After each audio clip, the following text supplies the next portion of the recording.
Absolutely, because I get the reality of it, and that, adds a little financial relief to making such a big commitment as well, too. So I'm with it, give and take. I mean, I would prefer to give the other one that nobody would take, but since they won't, we'll have to make do with what we got. I agree, and I think I'll give you three names. None of the three are guys that I'm advocating or I think have to get off of this roster. But for all of the problems that the Indians have defensively and with their payroll and moving ahead as an organization, part of me will be really disappointed if we come back and on opening day, Carlos Santana, Lonnie Chisenhall, and Trevor Bauer are all still on this roster, because I would say if all three of them are still on this roster, then they probably didn't make very many moves this winter. And they haven't made a major change to this roster, and you and I will probably be sitting here on opening day, and I'll be telling you that I don't think much has changed. And you know what? Bruce in the chat room says he agrees on Bauer. That's one, too, that I've got circled on my list of guys that I go, man, this is one that I think would have a lot of interest, and I think the Indians would have a lot of interest trading, because while they'll publicly tell you, and of course privately, they're intrigued by what he's got, I think we saw by the end of the season that they've also been touched by a bit of whatever it is that encouraged his previous employer to trade him to us, and that may also hasten the Indians being willing to pass that talent and other issues along to somebody else, because he does have enough of intrigue and upside that somebody would pay something for him. But, well, I don't know if I'd go as far as Bruce and say unteachable, but he's in that area of people that believes that he has it figured out, and that may be a problem for an organization, right? You think the same way? I completely agree, and I mean, I've heard similar stories that there is a growing disconnect between the coaching staff and Trevor Bauer, and that, like you said, that he wants to do it his way, and his way and their way are not matching so well. And the stories I've heard is, of course the Indians are willing to work with him, but it's pretty much Bauer's way or no way, and that's not really how things operate. It would be nice if we could all just tell our employers how we're going to do our job, and they would nod and say, sure. Could you imagine that? Your boss comes up to you and says, hey, the supervisor, was telling me he had some ideas that you weren't really that interested in. Maybe you could listen to your supervisor a little bit more and see what. No, man, I got this. I show up, don't I? I'm here at work, yeah. Aren't I? All right, man. Trevor Bauer's kind of like the employees in what's the movie Office Space? Office Space. I'm just not feeling it today. I'm not feeling it today. I'm not gonna come in today. I got this. Yeah.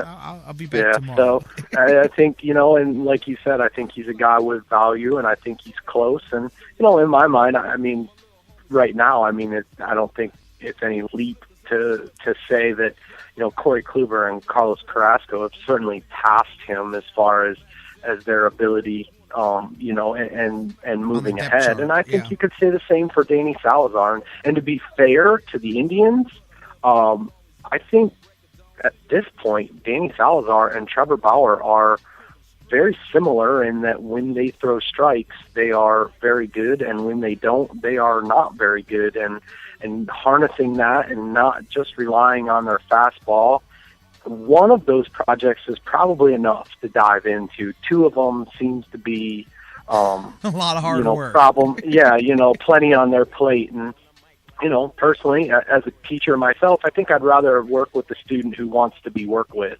and that would be Danny Salazar. So, Bauer seems like a guy that can bring them value, and they've talked about adding a veteran to that rotation, and it could be his spot that fills right in there. And I think, for all of our defensive talks and, getting Swisher off the field and getting Cabrera off the field, the one that never got off the field that still kept their defense, a gigantic question mark is Lonnie Chisenhall. And I think you have to ask yourself, did he have the best first half of, potentially his career? Because his second half looked a lot like the last 2 years. And, it might be time to sell high on Lonnie Chisenhall, and maybe you go into this season with some kind of platoon at third, and you kind of look with an eye towards maybe Giovanni Urshela in the future at some point, who is an outstanding defender, and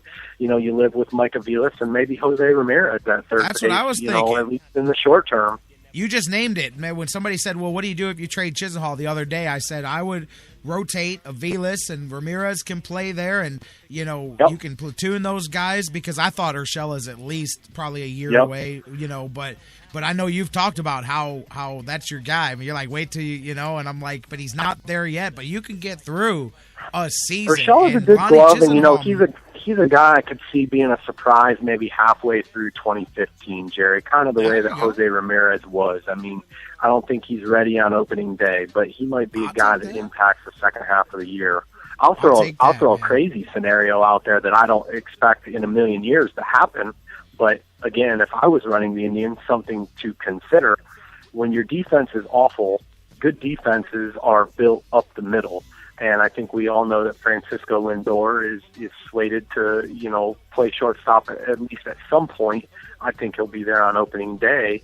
And Jose Ramirez is a plus defender. Why not play him at second? He can play second. Yes. Yes, man. Why not try to build your defense up the middle, where you need the most range? Why use Jose Ramirez at third base? Why not move Jason Kipnis? Because his range is below average.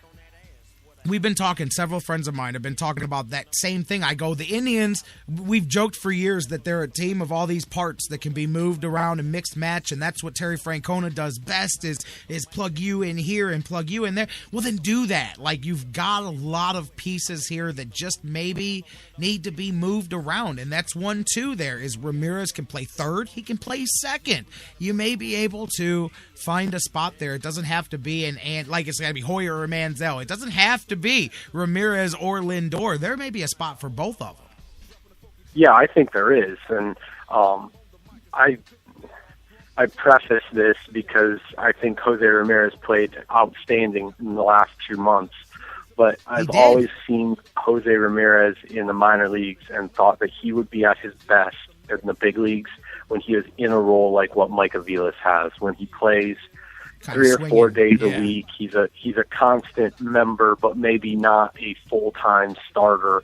The comparison I always make to Jose Ramirez is a guy like Sean Figgins, who could play all over the diamond, but you probably don't want 150 games out of him. But I think going to 2015, the Indians aren't going to have much of a choice but to rely on Jose Ramirez for a lot. And if it makes their defense better, and him playing will make their defense better, I'm all for it. I think, like I said, if it was me, I would consider playing him at second with Lindor, which they've done for several seasons now in the minor leagues together.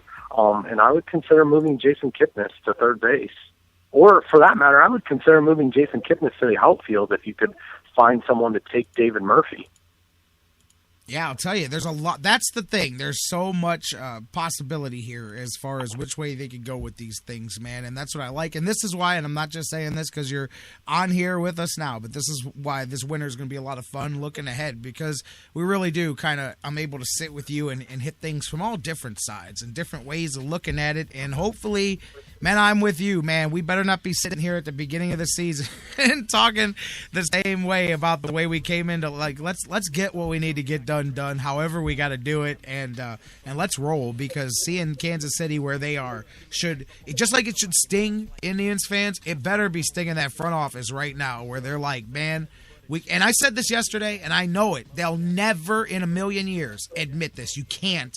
Maybe somebody will sue you for fraud, but I'm 100% positive if you injected some truth serum into those people in the Indians front office, they will tell you that they had internally given up on the playoff hopes of this team as they headed to the – and I don't blame them per se, because a lot of people did, although they obviously, I don't think, had as much belief in the heart of what they had there as they did. I truly believe that deep down inside, they didn't expect to do what they did, or they may have done things a little bit differently at the trade deadline. I mean, I don't know. I don't know if we've ever talked about that, but I truly believe in their gut they didn't see that run coming. I don't think they saw the defense straightening out, and I don't think they saw themselves having their own destiny in their hands down the last week of the season. I think you're right, and I think, maybe the one big thing that maybe they didn't give themselves enough credit for is I think that their starting pitching came around. Yes, that's a big part. Quicker and better than they ever thought. Jerry, I would never believe that T.J. House would pitch the way that he would around down the stretch. And again, he's a guy that I've seen for years in the minor leagues, and I feel like he's Josh Tomlin 2.0, and I really hope I'm wrong because T.J. House is a great guy, and he's also pitched very well this year. But he's a guy that I can see, regressing. I can see as big league teams get the book on him and see him a second and a third and a fourth time. He's not going to fool guys. But we'll see. I mean, that's something to find out in 2015. I think he'll have the chance going into spring training to get a spot in the rotation. But how long he keeps it, will be interesting to see. But I think, he's a guy that I don't think they expected him to ever be as dominant as he was in the last 2 months. I don't think they would ever say that they thought Carlos Carrasco would, practically walk on water for the last 2 months. And even Corey Kluber, as strong of a year as he had to that point.